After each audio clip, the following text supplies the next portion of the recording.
Hello friends, दर्शिस classes में आप सभी का स्वागत है। और आज हम लोग वैदिक साहित्य को पढ़ने वाले हैं।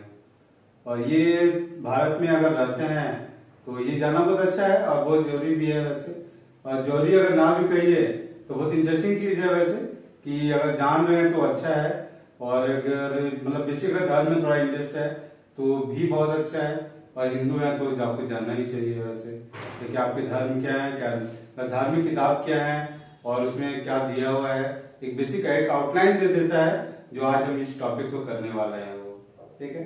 कर्मकांड एक अलग जगह है, कर्मकांड का अपना महत्व है, लेकिन जो वैदिक साहित्य है उसका अपना महत्व है, क्योंकि वो धर्म की बेसिक चीजों को बताता है कि किस चीज पे हमारा धर्म बेस्ड है, ठीक है।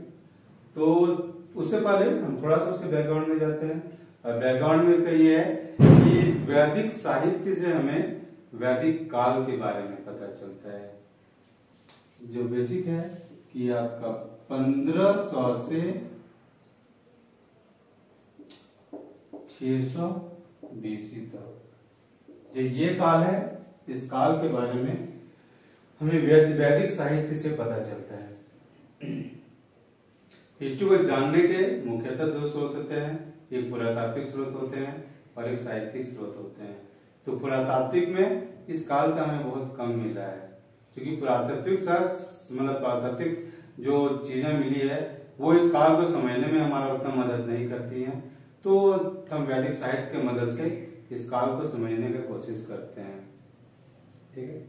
और चूंकि हिंदू धर्म का अगर कहा जाए तो बेस ही है, इसी से जगह से खड़ा होता है।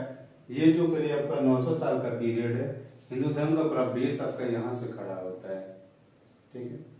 आजकल कुछ लोग हैं जो ये कुछ विद्वानों का मतलब कुछ दड़ा है जो वो कहते हैं कि ये जो वैदिक काल है वो हड़प्पा काल से पहले था, या वैदिक काल को भी लोग वैदिक मतलब हड़प्पा सभ्यता को भी वैदिक काल में लेने का कोशिश करते हैं, ठीक है। लेकिन चूंकि अभी तो उतना प्रूव नहीं हुआ है और अभी एनसीईआरटी के बुक्स भी देखें तो उनमें वो सब अभी नहीं आया हुआ चीज है। क्योंकि नहीं आया हुआ है तो उसको साइड करते हैं और जो अभी है वर्तमान में उसी को लेके चलते हैं, ठीक है। तो वैदिक साहित्य आपका दो भाग में टूटा हुआ है, ठीक है। तो देखते हैं कैसे कैसे है। और वैदिक साहित्य के आपको दो भाग में बांटा गया है, एक है मंत्र और दूसरा है ब्राह्मण, ठीक है। वैदिक साहित्य दो भाग में, मंत्र और ब्राह्मण में, ठीक है। और ये अभी का जो ब्राह्मण एक वर्ग के रूप में कहा जाता है, ये वो नहीं है। ब्राह्मण को अलग अलग जगह पे अलग अलग मतलब है यहाँ पे, ठीक है। यहाँ पे अगर साहित्य के नाम से दिया है, उसी यहाँ पे देखिए ब्राह्मण ग्रंथ भी है, तो वही ब्राह्मण यहाँ पे रिपीट भी हो रहा है, ठीक है। तो अलग अलग है, लेकिन जब नाम दिया गया है और यही है तो चलिए इसे ऐसे कर लेते हैं, ठीक। तो वैदिक साहित्य का दो भाग, एक है मंत्र, एक है ब्राह्मण। मंत्र में आपको चार भाग है, ऋग्वेद, सामवेद, यजुर्वेद, अथर्ववेद। क्या है? ऋग्वेद, सामवेद, यजुर्वेद और अथर्ववेद। ब्राह्मण में क्या है? ये ब्राह्मण ग्रंथ है, आरण्यक है और उपनिषद है। ब्राह्मण ग्रंथ, आरण्यक और उपनिषद, ठीक है। और इसमें से ये है, ये आपका ऋग्वैदिक काल में लिखा गया है, ऋग्वैदिक पीरियड में, ठीक है। एकमात्र जो है जो ऋग्वैदिक काल में लिखा गया है वो ऋग्वेद है। बाकी सामवेद, यजुर्वेद, अथर्ववेद, ब्राह्मण ग्रंथ, आरण्यक और उपनिषद ये सभी हमारा उत्तर वैदिक काल में लिखा गया है, ठीक है। सामवेद, यजुर्वेद, अथर्ववेद, ब्राह्मण ग्रंथ, आरण्यक और उपनिषद मतलब उत्तर वैदिक काल में लिखा गया है। और उत्तर वैदिक काल में लिखा नहीं गया है, इसका रचना हुआ था, लिखा गया है करीब गुप्त काल के आसपास लिखा गया है। जितने भी आपके हिंदू धर्म के साहित्य मिलता है तो उसका जो लिखा जो गया है वो आपका गुप्त काल में लिखा गया है, और जो उसका रचना हुआ था तो रचना का वैदिक काल में हुआ था। तो अब रचना अगर उस काल में हुआ है तो गुप्त काल तक आया कैसे? तो ये मौखिक रूप में आया। मौखिक रूप में सभी अलग अलग तरह के ऋषि हुआ करते थे और अलग अलग चीजों को याद रखा करते थे और मेमोरी दिमाग में रख के याद रखते थे और फिर उसको एक जनरेशन से दूसरे जनरेशन को वो लोग ट्रांसफर करते थे, ठीक है। जैसे आज का जो जनरेशन है, जैसे मतलब न्यूटन का ज्ञान है या आइंस्टीन का ज्ञान है, हमारे पर कैसे आया? क्योंकि हमारे जो पीछे वाले जनरेशन है उन्होंने हम तक पहुंचाया, हम इस ज्ञान को आगे तक पहुंचाएंगे। ठीक है। अभी तो किताब आ गया, तो उस समय किताब नहीं हुआ करता था। जब किताब नहीं था उस समय लिपि भी नहीं था। जब लिपि नहीं है, किताब नहीं है, तो ज्ञान को आगे दूसरे जनरेशन को कैसे देना है, तो दिमाग में याद रख के दिया जाता था, ठीक है। और आश्रम में, खासकर जो पुराने आश्रम होते थे, वहां पे बेसिकली वो ऐसे ही एक जनरेशन से दूसरे जनरेशन को याद करवा करवा के ज्ञान को मतलब पास ऑन करवाया जाता था, ठीक है। तो उस काल में ऐसे ही इन सभी साहित्य को पास ऑन करवाया गया था नेक्स्ट जनरेशन को, ठीक है।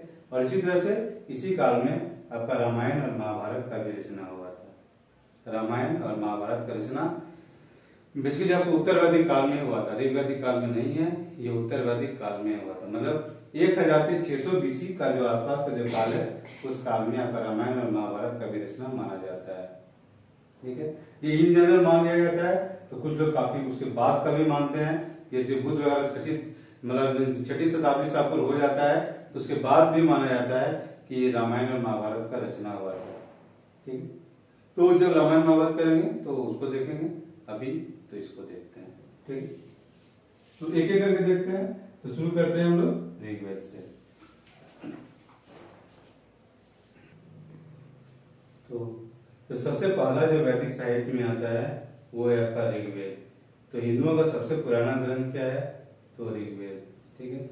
और पूरी दुनिया में भी अगर माना जाता है कि सबसे पुराना ग्रंथ क्या है, तो काफी लोग उसे ऋग्वेद को ही मानते हैं, ठीक है। और ऋग्वेद के पैरेलल में आपका जिंद अवेस्ता लिखा गया था, जो कि आपका ईरान का एक पुस्तक है, ठीक है। जोरास्ट्रियन लोग का एक पुस्तक है जिंद अवेस्ता। तो जिंद अवेस्ता और ऋग्वेद में काफी ज्यादा सिमिलैरिटी है, मतलब जो मंत्र हैं उसमें भी काफी ज्यादा सिमिलैरिटी है। किस तरह से ईश्वर को देखते थे, कैसे वो लोग प्रकृति को देखते थे, और कैसे यज्ञ वगैरह का कॉन्सेप्ट है, बस काफी हद तक जिंदावस्था और ऋग्वेद से मिलता जुलता है। और कुछ हद तक माना भी जाता है कि ये दोनों एक ही जगह कभी किसी टाइम में एक जगह पे रहा करते थे, ठीक है। तभी इसके लिए ऋग्वेद पे देखते हैं। तो ऋग्वेद में अभी आपका 1028 सूक्त है,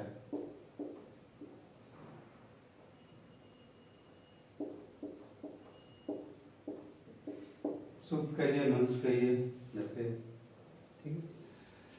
तो ये भी दो भाग में टूटता है, एक है 1017 और एक है 11। 1017 आपका जनरल देवताओं के जो स्तुति में आपका मंत्र है, ये आपका 1017। और ये जो 11 है, तो 11 आपका बाल खिल्य है,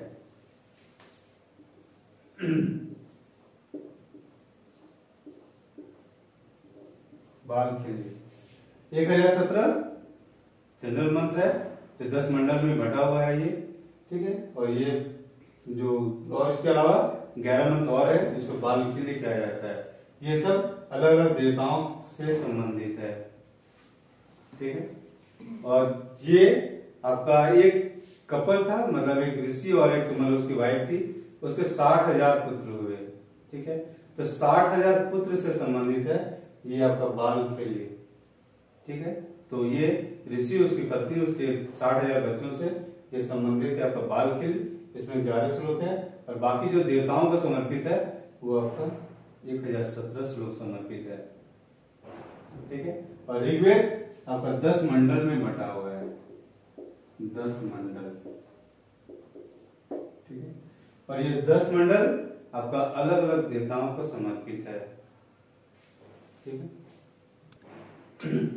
मतलब सभी नहीं समर्पित है, मतलब इसमें से है कि जो 2 से लेके आपको 9 तक तो काफी हद तक समर्पित है, ठीक है। और फिर है कि अलग अलग किसी ऋषियों के लिए है, ऋषि बहुत सारे अलग अलग ऋषि हैं जो इससे संबंधित हैं, और अलग अलग देवताओं का इसमें स्तुति किया गया है, ठीक है।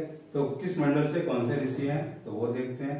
उससे पहले एक और चीज बता देते हैं, ये जो 10 मंडल हैं, तो 10 मंडल में पहला और 10वां ये नए और ये बाद में जोड़े गए हैं ऋग्वेद में, जो माना जाता है, या इंटरपोलेशंस कहते हैं इसको, क्या इंटरपोलेशंस, ठीक है। तो जो सबसे बाद में जोड़ा गया है वो है आपका 10वां मंडल। क्वेश्चन आता है कि सबसे लास्ट में कौन सा मंडल जोड़ा गया ऋग्वेद में, तो आपका ये 10वां मंडल सबसे लास्ट में है, और अगर बाद में भी जनरल कहा जाए तो पहला और 10वां है, ठीक है। और जो सबसे पुराने मंडल हैं वो आपका 2 से लेके आपका 7 तक, दूसरा मंडल से सातवां मंडल तक आपका सबसे पुराना मतलब ऋग्वेद का सबसे पुराना भाग है। बाकी आपका फिर आपका 8वां और 9वां हो गया। तो ये इसके बाद लिखे हुए हैं, इसके बाद ये और इसके बाद ये। ठीक है, अब देखते हैं कौन से मंडल किससे संबंधित है।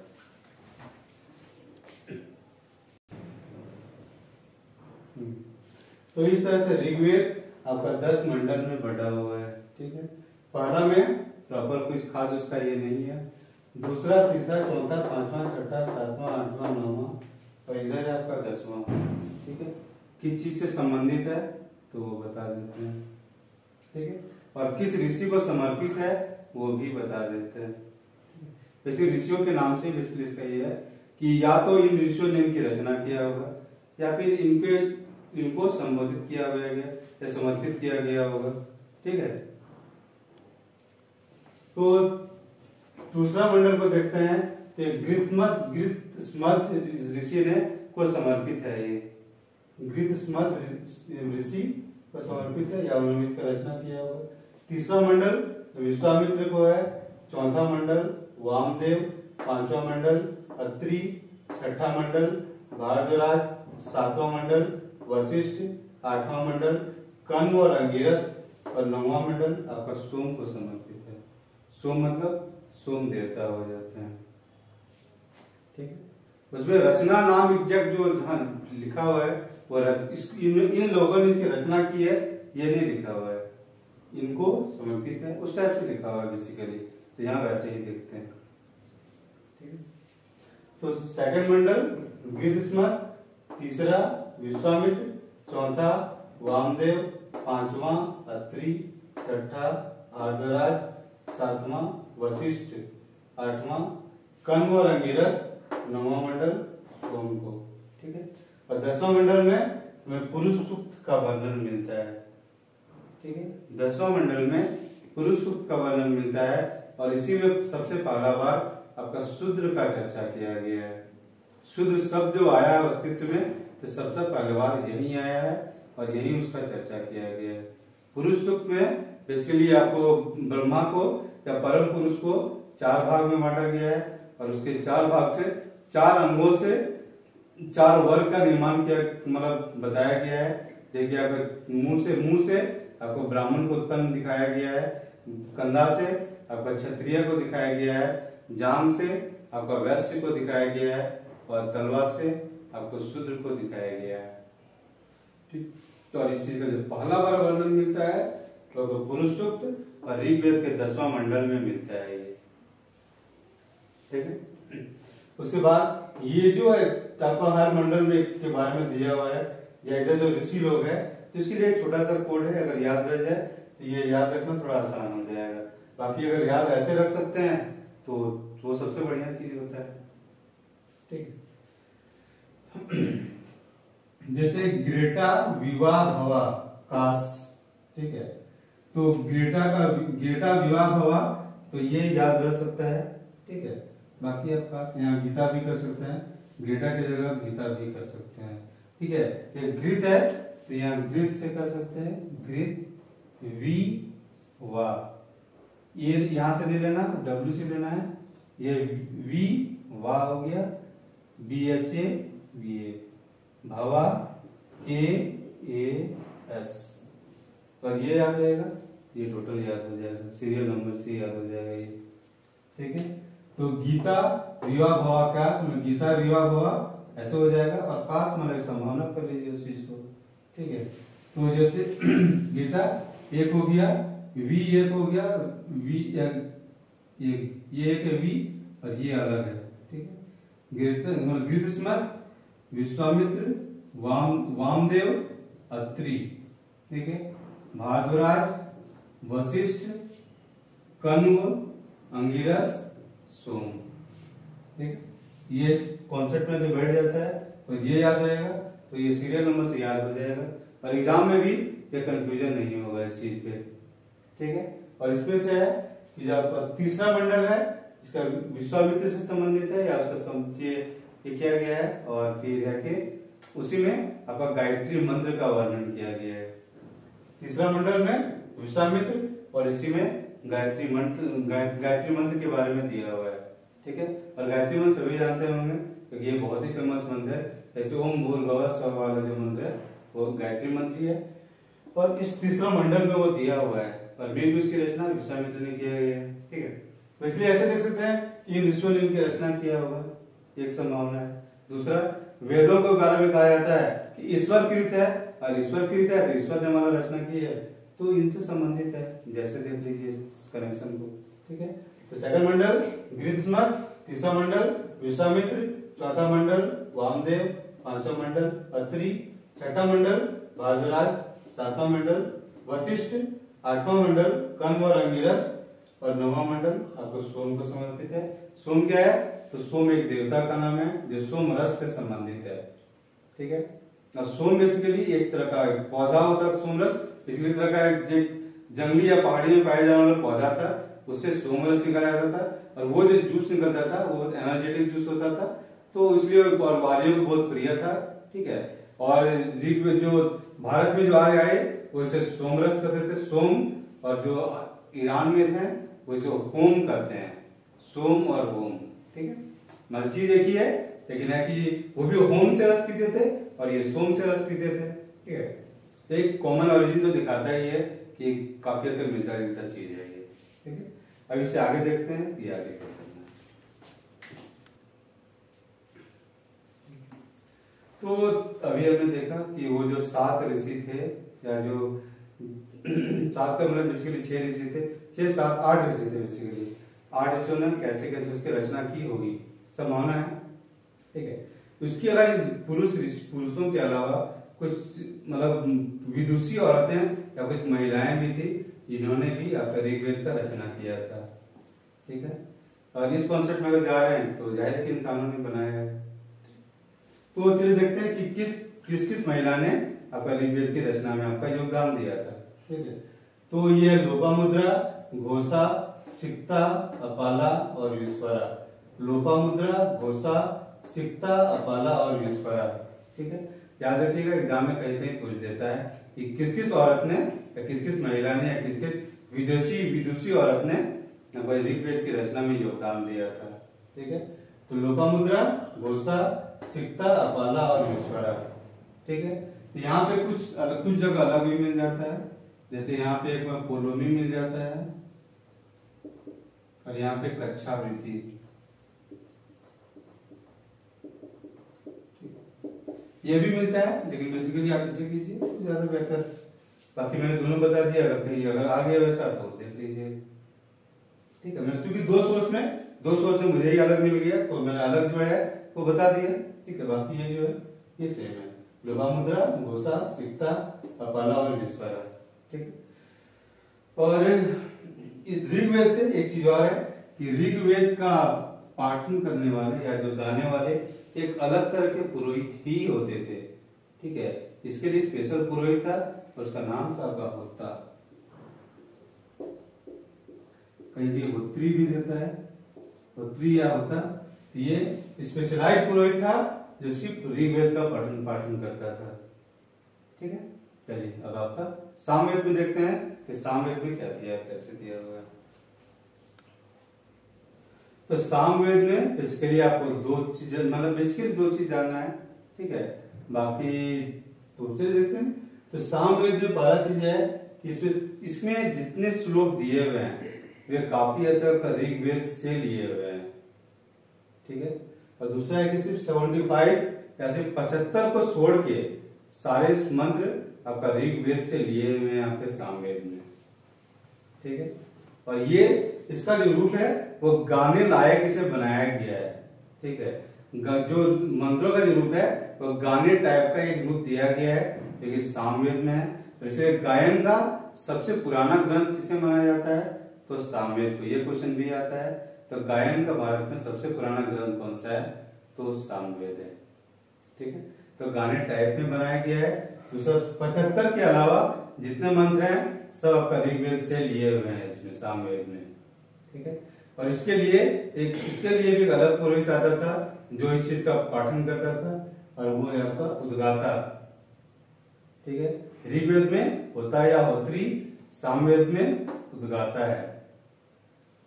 ठीक है, और जैसे सारागामा पाधानीसा है तो उसका भी माना जाता है कि शुरुआत आपका यही से हुआ है। ठीक है, और चलिए आप अगला देखते हैं कि यजुर्वेद में कैसे दिया हुआ है। तो ये देखिए यजुर्वेद, तो यजुर्वेद से ये चीज है, अथर्ववेद से तो वो चीजें संबंधित है। ठीक है, तो यजुर्वेद आपका प्रोज में है, दूसरे आपका पोएट्री में है। ठीक है, ऋग्वेद, सामवेद, अथर्ववेद पोएट्री में है। गद्य में कौन है? तो गद्य में आपका ऋग्वेद यजुर्वेद है। ठीक है, यजुर्वेद दो भाग में बटा हुआ है, एक कृष्ण यजुर्वेद और एक शुक्ल यजुर्वेद। ठीक है, यजुर्वेद दो भाग में है, कृष्ण यजुर्वेद और शुक्ल यजुर्वेद। कृष्ण मतलब इसको काला से भी मान सकते हैं।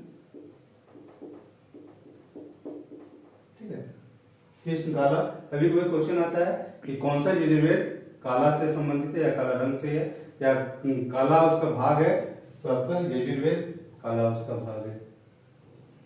ठीक है, उसके अलावा है कि इसमें यज्ञ से इसके लिए संबंधित है यजुर्वेद। वैदिक काल में या उत्तर वैदिक काल में जितने बहुत सारे बड़े बड़े यज्ञ होते थे और वो सारे यज्ञों के बारे में आपका यजुर्वेद में दिया हुआ है। ठीक है, जैसे कि आपका होता था रासु यज्ञ है, वाजपेयी यज्ञ वगैरह है। ठीक है, तो वो सब जो बड़े बड़े यज्ञ हैं वो आपको यजुर्वेद में दिया हुआ उसके बारे में। ठीक है,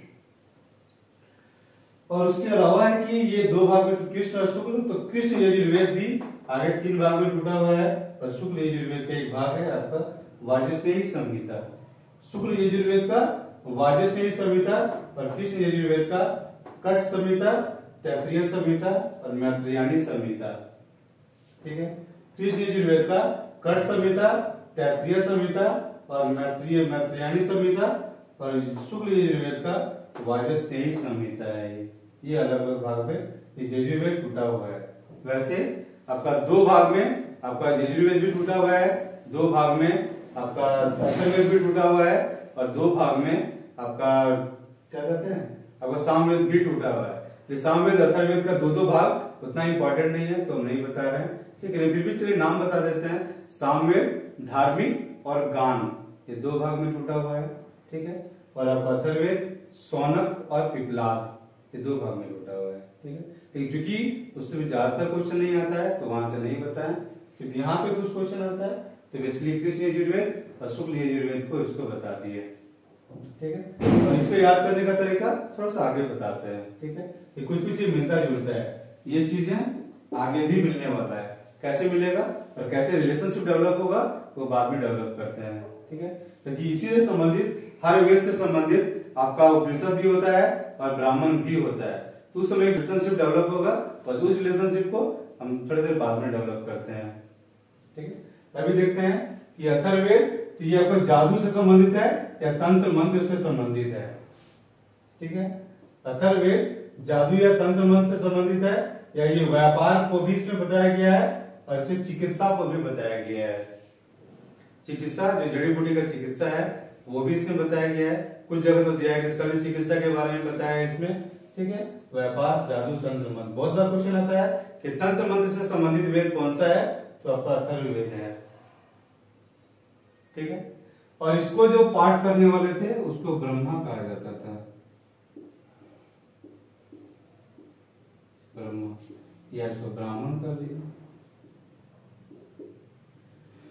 ठीक है, ब्रह्मा या ब्राह्मण इसको कहा जाता था, जो इसका पाठ करता था। ठीक है, और जो इसका पाठ करता था उसको अधर्वयु कहा जाता था। ठीक है, ये तो ऊर्ध्वाकार,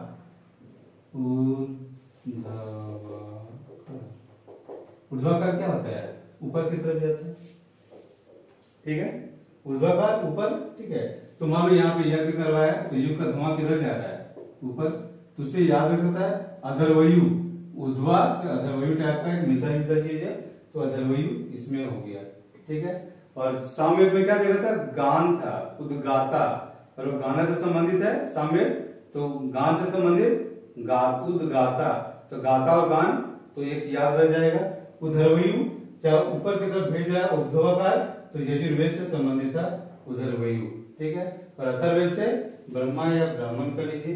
और इसका काम ये था, ये बेसिकली आपको यज्ञ का जो सजाना उजाना होता था, यज्ञ को करवाता था, सजाने उजाने काम कुछ फिजिकल वर्क टाइप का होता था, तो ये उस काम को करता था। ये कौन?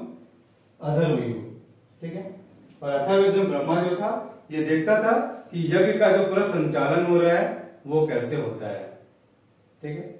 अथर्ववेद का जो ब्राह्मण था, ब्रह्मा या ब्राह्मण, वो देखता था कि यज्ञ का संचालन कैसे हो रहा है, पहला चीज, और दूसरा कि जो मंत्रों का उच्चारण हो रहा है वो उच्चारण सही है या नहीं, ये उसको भी ये देखता था। कौन है?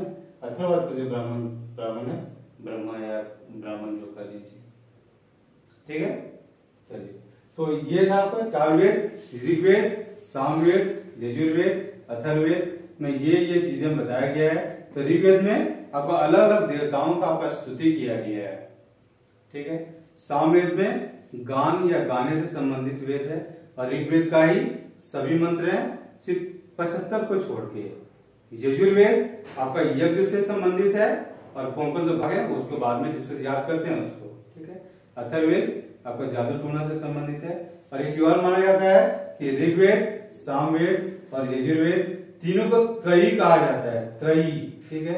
और ये त्रयी है कि ये वैदिक जो कल्चर है ये उससे संबंधित है, जो आर्यों का कल्चर था उससे संबंधित है, ऋग्वेद, सामवेद, यजुर्वेद। और अथर्ववेद आपका अनार्यों के संस्कृति से संबंधित माना जाता है। ये क्वेश्चन भी आता है कि अनार्यों से संबंधित कौन सा वेद है, तो वो आपका अथर्ववेद है। जादू टोना इसका हिस्सा नहीं है, जादू टोना जो लोकल कल्चर था यहाँ का उस चीज का हिस्सा है वो जादू टोना, बहुत बड़े जादू टोना जो कर लीजिए वो अथर्ववेद में आता है, ठीक है। अब इससे आगे देखते हैं कि वैदिक साहित्य में आगे आपका 3 भाग और आए, जैसे आपका ब्राह्मण ग्रंथ, आरण्यक और उपनिषद।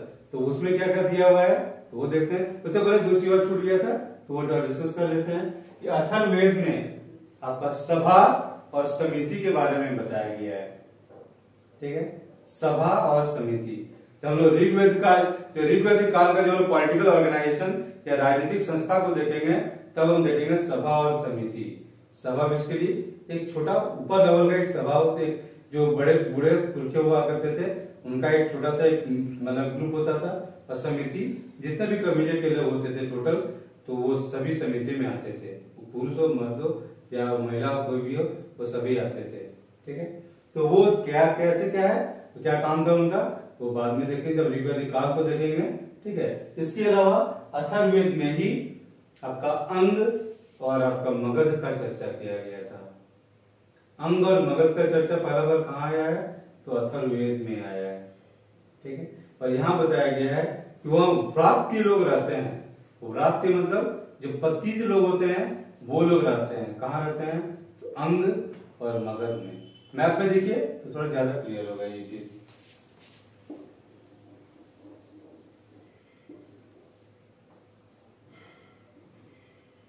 ठीक है। आर्य इधर से आए, ठीक है, ऋग्वेदिक वाला इधर हो गया, उत्तर वैदिक वाला इधर हो गया यहाँ तक, ठीक है। और इस जगह पे आपका अंग और ये मगध है, तो यहाँ पे तो आर्यों का प्रभाव यहाँ तक अगर नहीं पहुंचा है, जब नहीं पहुंचा है तो इसको ये लोग मानते थे, ये लोग अपवित्र लोग रहते थे। और मगध में खास करके आपका असुर वंश का शासन करता था। जैसे जरासंध को कहते हैं तो जरासंध भी आपका असुर राजा था, ठीक है। झारखंड में आपको असुर लोग अभी पाए जाते हैं, असुरों का असुर गढ़ बहुत सारा झारखंड में मिलता है, तो असुर गढ़ है, असुर लोग यहाँ शासन कर रहा था, तो असुर लोग का गया या मगध के इलाके में भी शासन था, ठीक है। और जरासंध को आपको एक असुर राजा ही माना जाता है, ठीक है। तो देखते हैं कि चूंकि यहाँ अनार्य लोग रहते थे या आर्य नहीं थे, इसको व्रात्य प्रदेश, क्योंकि यहाँ से इधर फैल रहे हैं, ठीक है। तो जो अपने उससे दूर वाले इलाके थे उसको ये लोग अपवित्र माना करते थे या व्रात्य प्रदेश मानते थे, ठीक है। तो व्रात्य वाले व्रात्य प्रदेश में अंग और मगध का चर्चा किसमें मिलता है तो अथर्ववेद में मिलता है। अथर्ववेद में मगध और अंग, सभा समिति का भी इसी में चर्चा मिलता है। और सभा समिति को इसमें अगर प्रजापति की 2 पुत्रियां कहा गया है, प्रजापति की 2 पुत्रियां आपका सभा और समिति है, जिसका वर्णन कहाँ है तो अथर्ववेद में है, ठीक है। और बेसिक जादू टोना वगैरह जो चिकित्सा वगैरह जो है तो वो है, ठीक है। अब देखते हैं कि ब्राह्मण ग्रंथ क्या है, फिर आपका आरण्यक क्या है और उपनिषद क्या है, ठीक है। तो मिटाते हैं पर तो यहाँ देखिए ब्राह्मण ग्रंथ, आरण्यक और उपनिषद, ठीक है, तो वो सब के बारे में इसमें दिया हुआ है। ठीक है, तो देखते हैं किसमें क्या दिया हुआ है। तो ब्राह्मण ग्रंथ बेसिकली है कि जो ऋग्वेद में तो बेसिकली मंत्र दिया हुआ है, ठीक है, और उनका जो कर्म कांड में कैसे कैसे क्या करना है, जैसे कर्म कांडीय महत्व क्या है, मतलब उन मंत्रों का ऋग्वेद मतलब वैदिक मंत्रों का कर्म कांडीय महत्व क्या है, उस चीज को ब्राह्मण ग्रंथों में बताया गया है।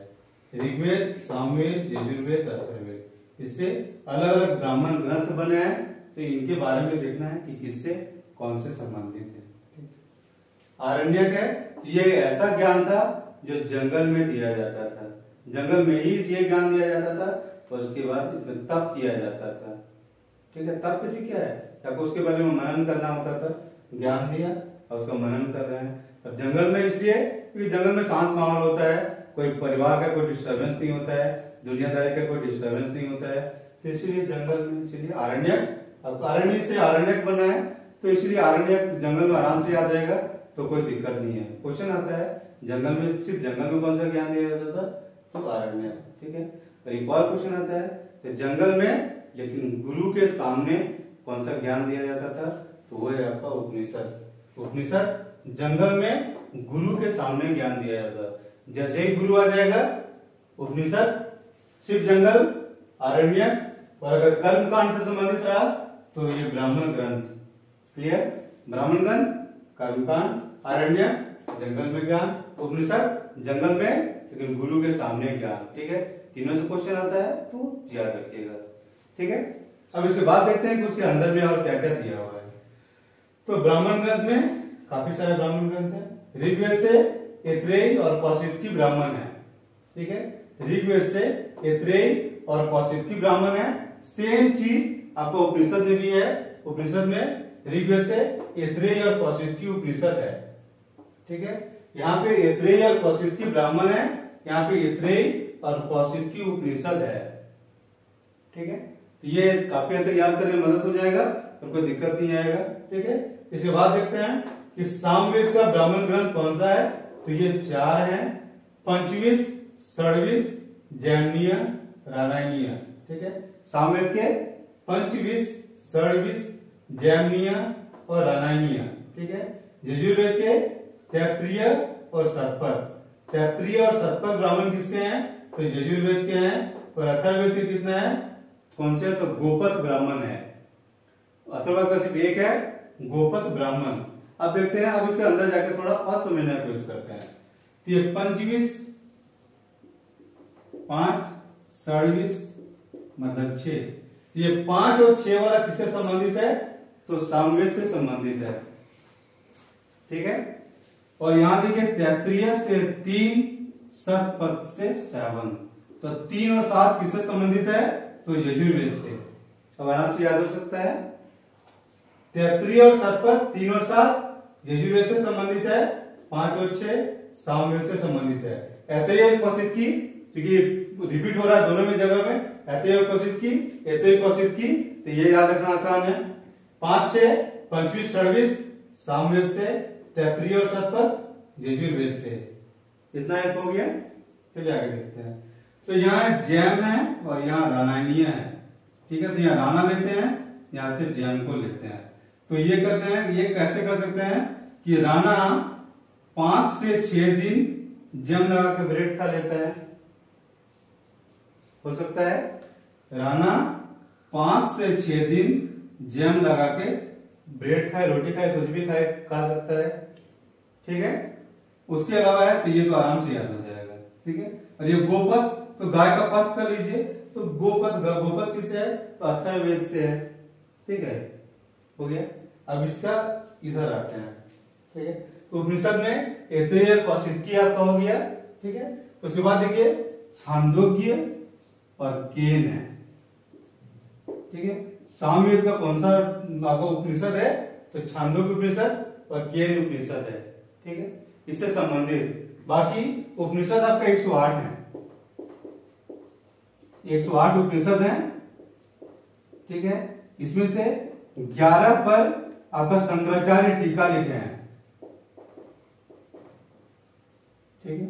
11 पर शंकराचार्य टीका लिखे हैं और 13 उपनिषद काफी महत्वपूर्ण है। 13 में से 12 तो यहाँ हम डिस्कस करने वाले हैं, ठीक है। तो 108 उपनिषद है। क्वेश्चन ये भी आता है कितने उपनिषद होते हैं, तो 108 है। शंकराचार्य ने 11 पर टीका लिखा है, मतलब टीका मतलब कमेंट्री कर लीजिए या उसके बारे में कुछ समझा के उसको लिखा गया है। और 13 इंपॉर्टेंट है उपनिषद में, और ये आपका देख रहे एक करके। तो ऋग्वेद में ऐतरेय कौशिकी और सामवेद में छांदोग्य और केन।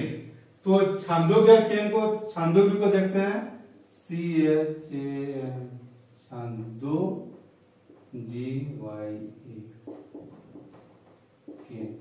इसको केन कर सकते हैं। अब देखिए या तो छान के आप केन में डाल लीजिए, कोई भी चीज है उसको छानिए पहले, पर एक कंटेनर है केन, तो केन में डाल लीजिए। तो छांदोग्य और केन आपका किससे संबंधित है, तो आपका सामवेद से संबंधित है। छांदोग्य उपनिषद और केन उपनिषद किससे है, सामवेद से। और ये छान के केन में डाल लिए आपका हो जाएगा। छानना और केन संबंधित है, ठीक है। तो ऋग्वेद और सामवेद का तो याद हो जाएगा। अब देखते हैं यजुर्वेद से क्या क्या है, ठीक है। तो यहाँ पे तैत्तिरीय है, कठ उपनिषद है, श्वेताश्वर है, मैत्रेयानी है, बृहदारण्यक है और ईशोपनिषद है, ठीक है। तैत्तिरीय उपनिषद, कठोपनिषद, श्वेताश्वर उपनिषद, मैत्रेयानी उपनिषद, बृहदारण्यक उपनिषद और ईशोपनिषद। ये थोड़ा टफ लग रहा होगा, लेकिन इसको भी थोड़ा सा आसान करने की कोशिश करते हैं, ठीक है। तो चलिए देखते हैं। इससे पहले इसको मिटाते हैं फिर दिखाते हैं। 1 मिनट। तो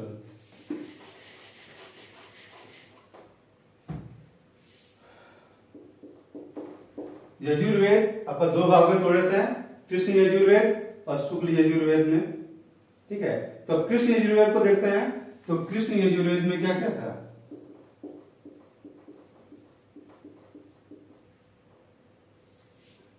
कठ संहिता था, तैत्तिरीय संहिता था,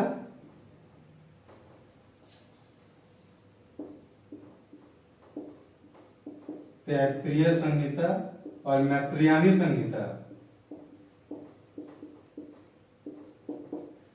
यजुर्वेद से कठ संहिता, तैत्तिरीयानी संहिता और मैत्रेयानी संहिता, ये तीनों संबंधित है।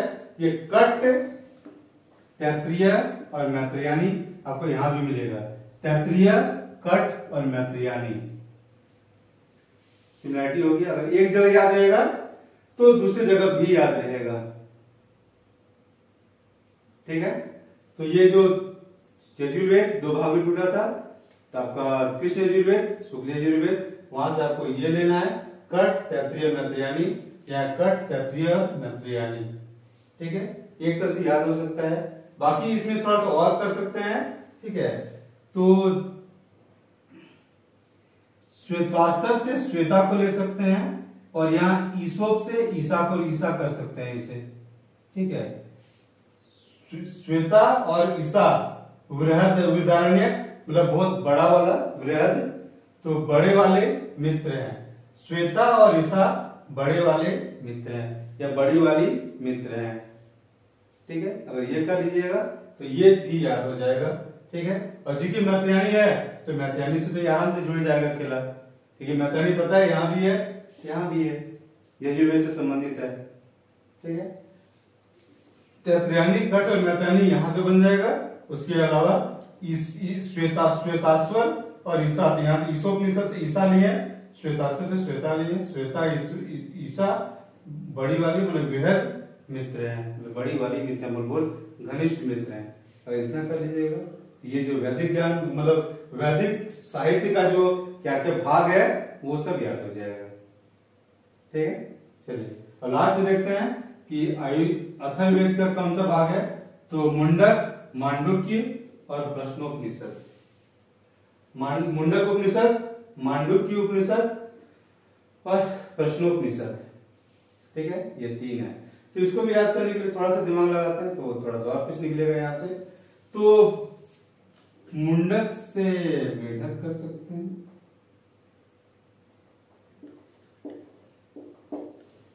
मेढक। अब मेढक के बीवी मांडुक्य, ठीक है। और ये दोनों को मान लेते हैं कि ये लोग कुआं के अंदर रहता है, मेढक और मेढकी कुआं के अंदर है, तो उसके मन में दुनिया को लेके बहुत सारा प्रश्न होगा, बाहर की दुनिया में क्या होता है क्या नहीं होता है, ठीक है। तो मुंडक मांडुक्य ये मियाँ बीवी हो गया, मेढक ये मेढक और मेढकी, और दोनों के मन में बहुत सारा प्रश्न होगा। तो मुंडक उपनिषद, मांडुक्य उपनिषद और प्रश्नोपनिषद किससे संबंधित है, तो अथर्ववेद से संबंधित है, ठीक है। तो याद हो जाएगा ये चीज, ठीक है। तो कुल मिला के बेसिक तो याद करने लायक चीजें बता दी है, ठीक है। इसमें थोड़ा सा और है, ठीक है, तो वो थोड़ा सा बता दे रहे हैं, ठीक है। तो बेसिक है कि आपका एक तैत्तिरीय उपनिषद है, तैत्तिरीय उपनिषद में दिया हुआ है कि पूरे सृष्टि में जो कुछ भी उत्पन्न होता है या जो कुछ भी रहता है या जो कुछ भी उसी में मिटता है, तो किससे मिटता है, तो ये जो प्रकृति है, जो ब्रह्म है, उसी में खत्म हो जाता है। ये बेसिकली 2-3 कोट्स है, वो तो डिस्कस कर रहे हैं, और वो की बेसिकली आपको भगवान या ब्रह्म को समझने में भी थोड़ा सा हेल्प हो जाएगा ये, ठीक है। उसके अलावा एक छांदोग्य उपनिषद है, तो छांदोग्य उपनिषद कहता है कि पूरे ब्रह्मांड में जो भी दिख कुछ रहा है वो सब कुछ ब्रह्म है, ठीक है। तो उसमें देखे छांदोग्य में, मतलब तैत्तिरीय में, तो जो अस्तित्व में आया, पृथ्वी अस्तित्व में आया, पृथ्वी कुछ दिन रहेगा, मान लो पृथ्वी मिट जाएगा, कहाँ मिटा, तो सब ब्रह्म में ही मिटा। अब पूरे ब्रह्मांड में जहाँ पे जो कुछ भी है सब क्या है, तो ब्रह्म है, यस ब्रह्म, ठीक है। और तीसरा है कि आपका बृहदारण्यक उपनिषद और छांदोग्य उपनिषद, बृहदारण्य और छांदोग्य दोनों में कहा गया है कि मैं ही ब्रह्म हूं, ठीक है। अब जब पूरे ब्रह्मांड अगर ब्रह्म है तो ब्रह्मांड में तो हम ही रहते हैं, और हम रहते हैं तो हम भी ब्रह्म है, ठीक है। तो हम ब्रह्मास्मि, ठीक है। अब इसको क्या कहते हैं कि एक ओटीटी में एक आपका ये आया था, क्या नाम है, गाइटेंडो वाला, तो अगर आप लोगों ने आपका क्या कहते हैं नेटफ्लिक्स में एक आपका अभी भी है भी वैसे वो ओटीटी में, वो जो आपका एक सीरीज है आपका क्या कहते हैं सेक्रेड गेम्स, अगर सेक्रेड गेम्स देखा है तो उसमें ये चीज ये वर्ड बार बार यूज करता है, वो जो मेन सन्यासी था, जो मेन विलेन था, ठीक है, कि अहम ब्रह्मस्मि, ठीक है, वो जो अहम ब्रह्मस्मि मैं ही ब्रह्मा हूँ, ठीक है। तो ये डायलॉग मुझे कहाँ से लिया गया, तो कोई बृहदारण्यक उपनिषद या छांदोग्य उपनिषद से, क्या कहता है कि मैं ही ब्रह्म हूँ, अगर सब कुछ ब्रह्म है तो मैं भी ब्रह्मा हूँ, ठीक है। और एक चौथा है, ठीक है, कि सत्यमेव जयते कहाँ से लिया गया, ये बहुत फेमस क्वेश्चन है, बार बार रिपीट होता है, तो ये मुंडकोपनिषद से लिया गया है, मुंडकोपनिषद से सत्यमेव जयते को लिया गया है, जो कि हमारे नेशनल एम्बलम जो है अशोक स्तंभ वाला, उसके नीचे में भी लिखा हुआ रहता है सत्यमेव जयते, ठीक है। तो सत्यमेव जयते कहाँ से लिया गया है, तो मुंडकोपनिषद से लिया गया है। और मुंडकोपनिषद से एक और चीज लिया, मतलब मुंडकोपनिषद में एक और चीज कहा गया है कि यज्ञ, एक यज्ञ का तुलना मतलब एक फूटा हुआ नाव से किया गया है। क्वेश्चन आता है कि फूटे हुए नाव से या टूटे हुए नाव से किसका तुलना, मतलब यज्ञ की तुलना किस पुस्तक में किया गया है, तो मुंडकोपनिषद में किया गया है। तो मुंडकोपनिषद से दो चीज सत्यमेव जयते और यज्ञ का तुलना फूटा हुआ नाव से किया गया है, ठीक है। तो इतना ही था। बेसिकली कुछ जगह पे आपको वेदांग को भी ले लिया जाता है, लेकिन वेदांग बेसिकली आपका से कुछ 100 साल बाद लिखा गया था, ठीक है। तो वेदांग में आते हैं कल्प, मतलब शिक्षा, कल्प, व्याकरण, निरुक्त, छंद, ज्योतिष, ये 6 तरह के हैं आपको, मतलब वेदांग। तो वेदांग को बाद में देखेंगे क्योंकि वो वैदिक साहित्य में एग्जैक्टली उसी टाइम पे नहीं लिखा गया था, ठीक है। जो ऋग्वैदिक काल, उत्तर वैदिक काल में इतने लिखे गए थे, वेदांग बाद का चीज है, तो उसको बाद में देखेंगे। एक चीज और है कि आपको उपनिषद को आपका वेदांत कहा जाता है, वेदांत मतलब उपनिषद के ज्ञान से आपका वेदों का अंत होता है, ठीक है। वेदांत कौन है, उपनिषद है। वेदांग अलग है, वेदांग 6 है, कल्प, शिक्षा, व्याकरण, निरुक्त, छंद, ज्योतिष। इसके बारे में हम बाद में बताएंगे कि उसमें क्या क्या चीज दिया हुआ है, उसी में आगे देखेंगे, ठीक है। तो उसी 6 में एक में आपका वैदिक मैथमेटिक्स का है, ज्योमेट्री का जो पहला जो स्रोत मिलता है वो वहीं से मिलता है, ठीक है। कैसे, तो जब वेदांत पढ़ेंगे तब देखेंगे। यहाँ पे है कि उपनिषद आपका वेदांत, इसको वेदांत कहते हैं। एक चीज और है कि जो वेदों का जो ज्ञान था, जो वैदिक ज्ञान था, सबसे उच्चता को जो टच करता है तो उपनिषद में करता है। ठीक है, ऋग्वेद वगैरह में यज्ञ वगैरह होता था, छोटा छोटा यज्ञ होता था, और बेसिकली कुछ मटेरियल चीजें या भौतिक वस्तुओं का वहां पे डिमांड किया जाता था। जो दार्शनिक चीजें हैं, ठीक है, तो दार्शनिक चीजें जैसे आत्मा है या ब्रह्म है, ये सब क्या चीज है, तो उसका चर्चा आपको उपनिषद में मिलता है। आत्मा वगैरह का क्वेश्चन आता है कि आत्मा या ब्रह्म वगैरह के जो दार्शनिक चीजें है उसका चर्चा कहाँ मिलता है, तो आपको उपनिषद में उसका चर्चा मिलता है। ठीक है, और जो रहस्यमयी चीजें हैं, जो मेटाफिजिक्स जिसे इंग्लिश में बेसिक कहते हैं या मेटाफिजिकल नॉलेज, तो वो आपको कहाँ मिलती है, आरण्यक में मिलता है बेसिकली। ठीक है, जो थोड़ा रस के हिसाब से तो वो आरण्यक में मिलता है, और उपनिषद में जो मेन ज्ञान वाली चीजें हैं, आत्मा परमात्मा जो भी चीजें हैं, कैसे क्या ब्रह्म काम करता है, वो आपको उपनिषद में मिलता है। ठीक है, इतना करना था मैं वैदिक ज्ञान में। अब अगले वीडियो में देखते हैं कि ऋग्वैदिक काल में हमारा समाज, राजनीतिक व्यवस्था या कोई भी हर चीज किस तरह से काम कर रहा था। Okay, thank you.